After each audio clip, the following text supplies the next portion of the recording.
What happens when you give a platform to 12 million people, all of whom collectively share one single brain cell? Nothing positive, right? Well now, suppose you give this group lots of money, tons of media coverage, and a vendetta against the entire US financial system. The outcome obviously isn't going to be pretty. Well, something similar has been happening since the early days of 2021 on Reddit. For those of you who don't know, Reddit is a social media site where you can join or create groups centered around almost any topic. Interested in Pokemon? Well, there are a whole bunch of different subreddits dedicated to that and any other desire you might have. These groups, they're called subreddits, and this story is about one infamous subreddit called Wall Street Bets. Now these guys call themselves degenerates, but I'm sure if I called them animals they wouldn't mind at all. So what binds these 12 million people together, and what is their story?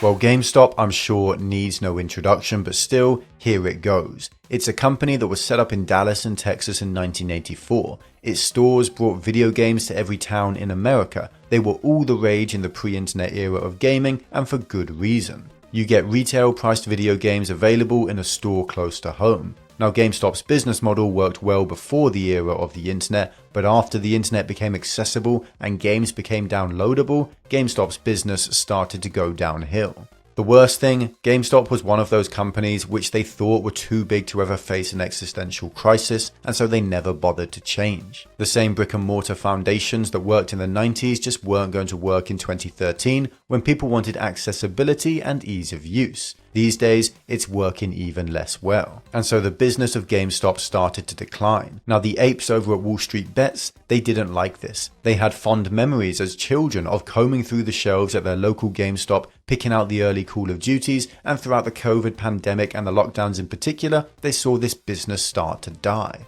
At the same time, they saw a concerted effort by some of the wealthiest, most powerful institutions in the world to bring this business to its knees. These hedge funds, and in particular, one called Melvin Capital, sought to short this business. Now this is where everything gets just a little bit technical. So what is shorting? Well, shorting a stock is the process of borrowing a stock, selling it at market price, but in doing so, you create selling pressure and so cause the stock to fall in price. After the stock falls, you simply buy the stock back from the public at a cheaper rate and you pocket the difference. So let's say a company hasn't been doing too well for some time. Their stock is priced at $20, but the market is rough, so you skedaddle on in there, borrow some stocks while they're worth $20 a piece, sell them to others for market price, and just wait. The market does its thing, and the company depreciates in value. Now each stock is worth $10, so you agree to go back out there and buy the shares you sold for $20 for $10. Then you return these borrowed stocks to the original owner and enjoy your $10 of profit for every borrowed share. Institutions like Melvin Capital did this on a monumental scale, and they drove the value of GameStop into the ground. But what if the company recovers? What if it thrives and grows and expands? Well, as its share price rises, these short sellers find themselves in a little bit of a pickle. The shares they loaned and sold at $20 a piece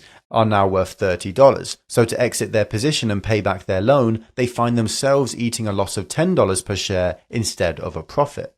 To make matters worse, as they buy back shares on the open market to pay off their obligations, they increase buying pressure and force the price up even further. If this happens on a large enough scale, you end up with a short squeeze that can destroy the short sellers instead of their target. So what exactly did Wall Street Bets actually do? Well, they instituted a short squeeze. They turned the table around and put the hedge funds on the defensive. Now, Reddit is widely known for its anti-big corporation views, video game obsession, and feeling nostalgic for everything from stocks to anime. And the GameStop short attack checked all three of those boxes. It had corporate greed with a controversial method like shorting. It targeted a beloved old franchise like GameStop, and GameStop itself invokes childhood memories of nostalgia. Wall Street Bets took it upon themselves to save GameStop from their collapse. This whole story had a massive underdog theme, with GameStop fighting for its survival, and who doesn't love a good underdog story? Now, one of the many ways to keep a business afloat is by injecting it with cash, and GameStop was certainly in trouble.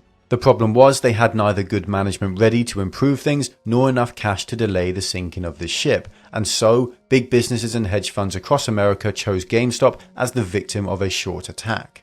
The shorting process was already underway and it was not looking good. GameStop stock used to be valued at around $40 near the end of 2007, and it was a pitiful $4 for most of 2020. Clearly, GameStop was not in a good position to survive for very long. Redditors, though, had other plans. Once they realized that GameStop was being viciously shorted, they took it upon themselves to save it. GameStop's only chance of survival, though, laid upon the possibility of raising cash, but as a company in mortal peril, releasing new shares or acquiring some debt made that a very unlikely possibility. Our contrarian investors found a way to help, though. They bought tons of GameStop stock, thus increasing its share price and allowing the company to raise enough capital to survive. Hundreds of thousands of people threw millions of their own dollars behind this company with seemingly no regard as to whether or not it was actually a good investment. Why did they do it then? Well, at first it was really just a well-placed joke, but it turned into a short squeeze and then it changed everything. GameStop's share price quite literally exploded.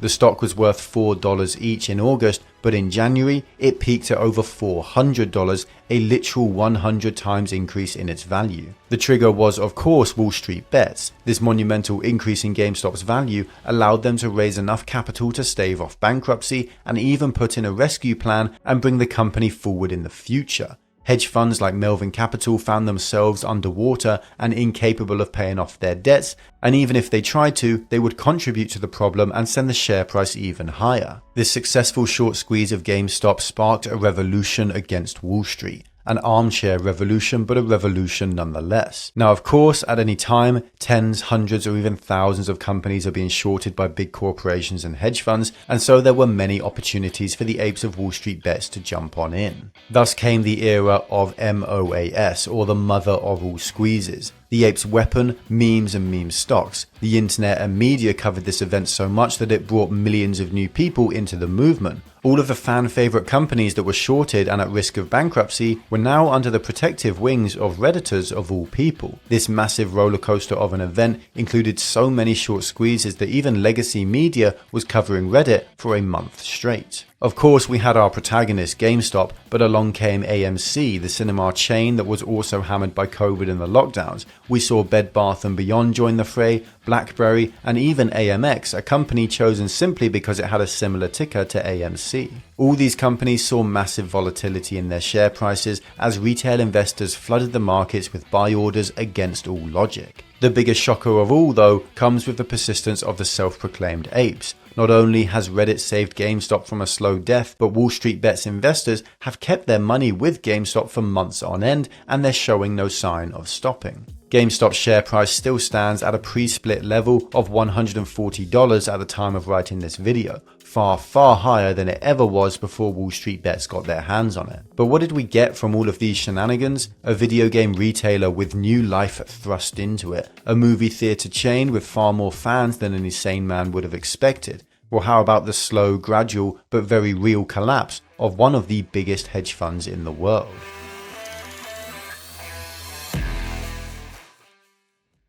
Remember Melvin Capital? Well, they're really not as big a deal today as they used to be, and that's thanks to Wall Street Bets. Melvin Capital ended up deciding that enough was enough, and can you really blame them? They held massive short positions in a number of different companies and suddenly found themselves underwater on almost everything they held. Melvin was one of the largest hedge funds that borrowed loads of GameStop shares. They then sold those shares and waited for the crash of GameStop. When the crash would inevitably come, Melvin would come in and buy back all the shares for a fraction of the cost and make themselves billions in the process. Or so was the plan before the apes came and changed everything. The support from the apes allowed GameStop to not only stave off bankruptcy, but also put in plans to thrive in the future. They're still holding their shares too, keeping the share price high and the short sellers underwater. This was Wall Street Bets' short squeeze, and you bet your bottom dollar they ran Melvin to the ground with it. Over the course of 2021, Melvin lost 39% of its value, and in the first 3 months of 2022, another 23%. This year alone, Melvin lost $3.2 billion.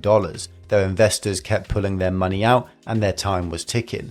And so, the founder and chief investment officer of Melvin decided to shut the whole thing down. Now, GameStop has been getting quieter and quieter ever since this whole saga started. Sure, their legacy will continue, but it seems that they have mostly hung up their boots for now. The whole fiasco does, though, show us all what the millennials and Gen Zs of the world can do. The market isn't just a place to invest and make money, but also a place to protest and have fun. The real kicker of this whole story is how this video only just scratches the surface, as it all goes so much deeper than you would believe. This really was a strange event, and it really was entertaining to watch too, just maybe not for Melvin Capital. This event, I would say, even humanized the market a bit. For so long, the stock market has only been characterized as this stuffy three-piece suit-wearing place where only the elite are welcome. And when the whole market is turned upside down in accordance with its own rules, you can only hope that things become more inviting. There's a fair bit of irony in seeing the rich lose money after remembering all the times they've done the rest of the world wrong. If you learn nothing else from this video, just remember that no good comes from annoying retail investors in the digital age. You might just turn out being the next Melvin Capital. And of course, this was probably the closest we will ever come to a random chimp event.